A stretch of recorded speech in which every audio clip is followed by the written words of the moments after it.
Welcome back to one shot science. आप यही सोच रहे हो ना कि अभी अभी तो हमारी एग्जाम्स खत्म हुई है और ये मैम फिर आकर खड़ी हो गई पढ़ाने के लिए। तो आज हम यहाँ साइंस का कोई चैप्टर नहीं पढ़ने वाले हैं, बल्कि आज एक बहुत ही इंटरेस्टिंग फैक्ट पे डिस्कशन करने वाले हैं जिसके पीछे के साइंटिफिक रीजंस जो है वो अभी भी बहुत ही कम लोगों को पता है।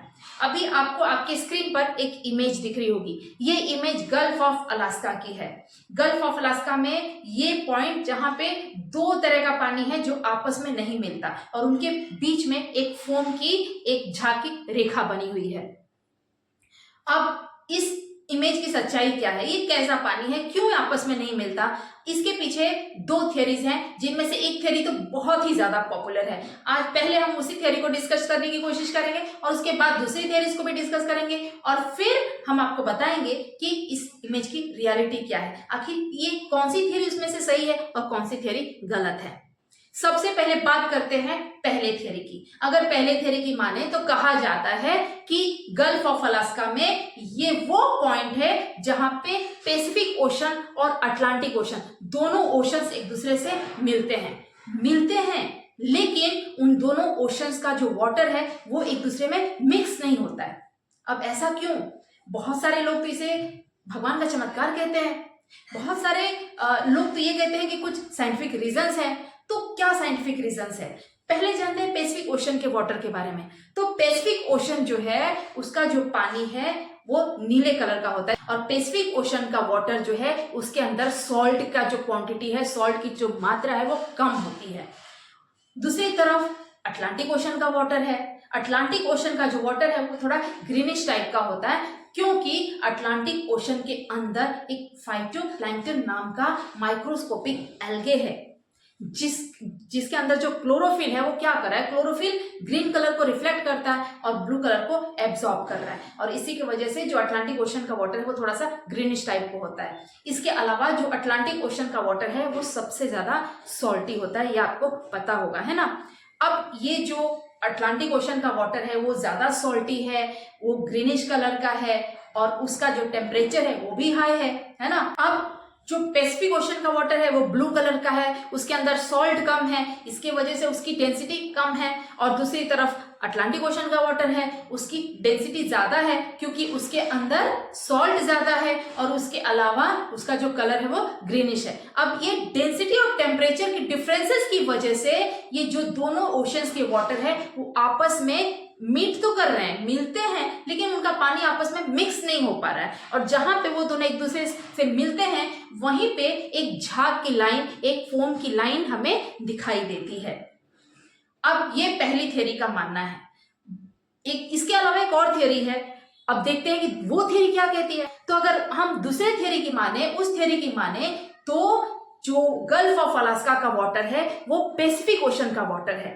मतलब कि गल्फ ऑफ अलास्का में ऐसा कहीं भी कोई भी पॉइंट नहीं है जहां पे पैसिफिक ओशन और अटलांटिक ओशन एक दूसरे से मिलते हैं, बल्कि जो गल्फ ऑफ अलास्का का पूरा पानी है वो सिर्फ पैसिफिक ओशन का ही है। इसके अलावा जो अलास्का स्टेट है, अमेरिका का जो अलास्का स्टेट है, उसमें बड़े बड़े ग्लेशियर्स हैं। दो बड़े ग्लेशियर्स जो बेरिंग ग्लेशियर है और मैलेस्पिना ग्लेशियर्स हैं और इन दोनों ग्लेशियर्स का जो बर्फ है वो मेल्ट होकर जो वाटर है, फ्रेश वाटर, वो इसी पैसिफिक ओशन में आ रहा है और इसी के वजह से ये जो ओशन का सॉल्टी वाटर है और ग्लेशियर्स का जो फ्रेश वाटर है, इन दोनों वाटर्स के डेंसिटी में डिफरेंसेस की वजह से, टेम्परेचर में डिफरेंसेस की वजह से ही ये दोनों वाटर आपस में मिक्स नहीं होते हैं और इसी के वजह से जहां पे वो दोनों एक दूसरे को मीट होते हैं ये एक फोम की लाइन, झाग की रेखा हमें दिखाई देती है।